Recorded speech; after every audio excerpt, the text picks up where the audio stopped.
முதல்ல பாட்டோடைய பொருள் செய்ய வேண்டிய இடம் குலவும் பெருமையர். குலவும் பெருமையர் நாயனார் அல்ல, அவருடைய பெருமை எங்கும் விளங்குகின்ற பெருமையுடையது. அப்படிப்பட்ட நாயனார் மேலம் பரதலம், மேலம் பரதலம் உச்சியில் இருக்கக்கூடிய ஆகாயம் நிறைகின்ற கொடிகளில், அது என்ன, ஆகாயத்தை தொட்டுக்கொண்டு வீசிக்கொண்டிருக்கக்கூடிய மாடங்களின் கொடிகள்.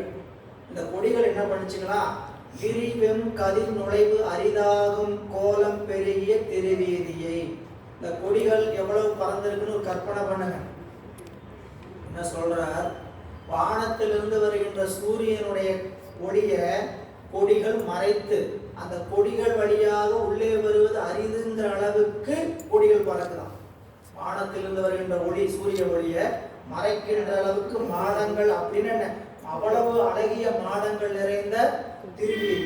அந்த திருவீதியை முறையாக என்ன பண்ணாருன்னா பணிவுற்றே, எப்படி வலம் வருகின்ற பொழுது முறையாக பணிவுற்றே ஞாலம் திகழ் திருமறையின் பெருகு ஒளி ஒளி ஒளியுடன் அந்த திருக்கோவிலுடைய கோபுர வாயிலில் அமர்ந்து கொண்டு நாதங்கள் ஆகிய மறைகளை ஓதிக்கொண்டிருப்பார்கள் அந்தணர்கள். திருக்கோயிலில் எத்தனை இடத்துல பார்த்துருப்பீங்க தெரியாது. அந்தணர்கள் பாடம் சொல்லுகின்ற வழக்கம், அதாவது பயில்கின்றவர்கள் திருக்கோயிலுடைய கோபுரத்தின் நுழைவிலே அமர்ந்து கொண்டு அதை சொல்லுவார்கள். ஏன் சொல்லணும் அப்படி அங்கே சொல்றாங்கன்னு கேட்டீங்கன்னா, இந்த கோபுரத்தில் ஒளி ஒரு உச்சமாக வரும், கேட்பதற்கு இனிமையாக இருக்கும். அப்படிங்கிற நீங்க புறத்திலிருந்து சொல்றதுக்கும் கோபுரத்திலிருந்து சொல்றதுக்கும் அதனுடைய வைப்ரேட் வேற.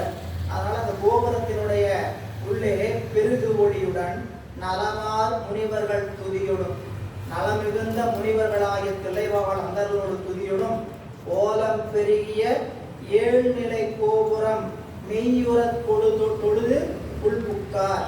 மாற்றி அப்படி ஏழ்நிலை கோபுரம் படிக்கணும். மெய்யுற தொழுது உள்புகுந்தார், கீழே விழுந்து கோபுரத்தை வணங்கி உள்ளே செல்கிறார். வளர்பொன் கணமணி திருமாளிகையினை வலம் வந்து அலமரும் பறைநில்லா அளவில் பெருகிய ஆர்வத்திடை எழும் அன்பின் கடல் நிறை உடல் எங்கும் உலகர் செறி நிறை பிறவ திருமலி புன் கோபுரம் அது புகுவார் முன்கலனில் ஒலிவிடம் உடையார் நடனவில் கனக புதையில் கண்முற்றார். இப்போ திருக்கோயில் கோபுரம், அவர் சாமி வந்தது மேற்கு வாயில்.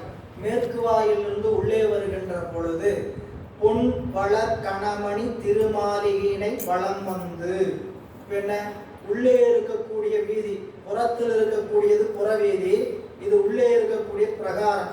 அந்த பிரகாரத்தை உள்வளமாக வருகிறார். வந்து நினைப்பாராம், என்னங்க இப்ப பாருங்க, இது திருக்கோயில் சரிங்களா. இப்போ நீங்க தில்லைக்கு போனீங்கன்னா அந்த பொன்னம் பேரம்பலம் சொல்லக்கூடிய பேரம்பலத்தை சுற்றி வந்து பிறகு பொன்னம்பலத்துக்கு வரணும். வாசல் இருந்து உள்ளே வந்தீங்கன்னா முதல் பேரம்பலத்தின் வழியாக அப்படி சுற்றி வரலாம். அப்படி சுற்றி வந்து உள்ளே பொன்னம்பலத்துக்கு வரக்கு அது அடுத்த பிரகாரம்.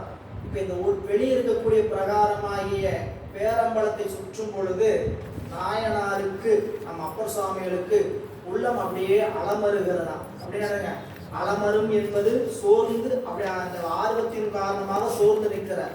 அலமரும் அப்படின்னு சொல்றார். அலமரும் ஆர்வம் வரை நில்ல. அலமரும் என்பதற்கு சுழலும், வருத்தம் தருகின்றது, பெருகுகின்றது. சுழலும் வச்சுக்கிட்டீங்கன்னா அவருடைய உள்ளம் என்னமாகலாம், சுழலுகிறது. எதற்காக? இப்படிப்பட்ட இன்ப மெய்ப்பொருளை எய்துவதற்கு காலம் தாழ்கிறதே. எப்படிப்பட்ட பொருள்? சிவமாகிய மெய்ப்பொருளை சென்று வணங்குவதற்கு காலம் தான் இருக்கிறது. புரிஞ்சுக்கிற மாதிரி நம்ம சொல்ல வச்சுக்கேன். மதிய உணவுக்கு பரிமாற உட்கார வச்சு நாகேஸ்வர பூஜைக்கு உட்கார வைக்கிறான். நாகேஸ்வர பூஜைக்கு உட்கார வைக்கிறான். உட்கார வச்சு வரிசையாக பரிமாற வச்சு, நாகேஸ்வர பூஜைனா தெரியும், இலையெல்லாம் பரிமாறி முடிச்சதுக்கு அப்புறம் பூ வச்சு பூசணை செய்ததுக்கு அப்புறம் தான் சாப்பாடு சாப்பிடணும். அதுக்கு முன்னாடி ஒரு பாடல் பாடணும். நம்பாலிக்கும் தில்லை சிற்றம்பலம் பொன்னம்பாலிக்கும் இரவின் பூமிசை என்னன் பாலிக்கும் மாறு கண்டை முறை இன்னம் பாலிக்குமோ இப்பிறவியே. ஆழ்வரி மண்ணி நிற்பிறந்தார் ஒரு பாட்டு. மண்ணி நிற்பிறந்தார் பெரும் பயம் மதிசூடும் அண்ணலார் அடியாதனை அமுது செய்வித்தல் கண்ணினால் அவர் நல்வழியா பொறிவு கண்டு ஆறுதல் உண்மையாமெனில் உலகம் வருக என அறிவிப்பார். இப்படியேதான் 4 வரியில ஒரு பாட்டை சொல்லி முடிச்சிருந்தாருன்னா பரவாயில்ல, உட்காந்தவர்.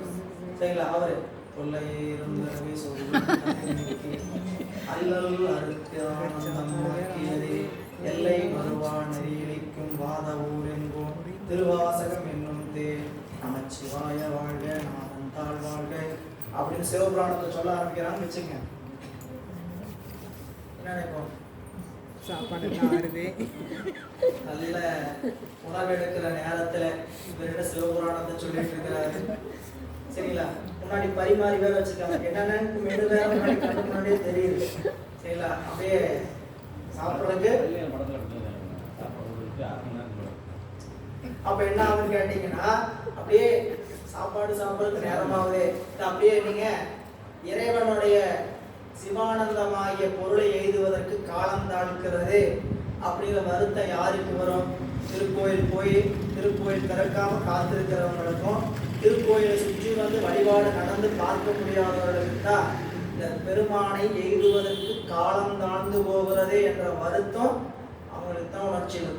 நாயனாருக்கு அப்படி ஆர்வம் சுழலும் வரைவில்லாமல் எல்லையில்லாமல் அளவில் பெருகிய ஆர்வத்து இடையிலும் அன்பின் கடல் நிறை உடமெங்க. அப்படி காலம் தாழ்த்ததுனால உள்ள என்ன ஆயிட்டு இருக்குன்னு கேட்டீங்கன்னா, அன்பு அப்படியே பெருகிட்டே இருக்குது.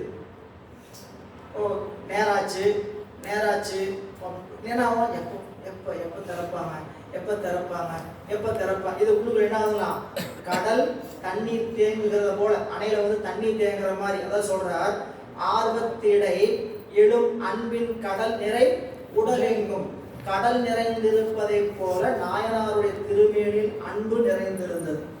அதனால் என்ன ஏற்பட்டது? உலகச் செறி நிறை பிறக உடம்பெங்கும் உலகாகிதம் என்கின்ற அந்த மெய்ப்பாடு ஏற்பட திருமலி பொன்கோபுரம் அது புகுவார். இப்போ பொன்னம்பலத்துக்குள் வருகிறார். வருகின்ற பொழுது முன் விடம் புலி கலனில் உடையார் நடனவில் கனகப்பொது எதிர் கண்ணுற்றார். நான்காவது வரியில விடம் புலி கலனில் உடையார் அந்த சொற்களை மாற்றி செய்யணும். இந்த ஆர்வத்தினால் சுழல்கின்ற மனம் என்பது இதுதான். இந்த சொற்களை ஏன் மாறி இருக்கு அப்படின்னா, ஆர்வத்தினால் மனம் சுழன்று கொண்டு இருக்குது. அதனால் சொற்களை அங்கு மாற்றி அமைத்து இறை எதுக்காப்புல அப்படியே பொன்னம்பலத்தை காண்கிறார். கூத்த பெருமானுடைய திருக்காட்சி.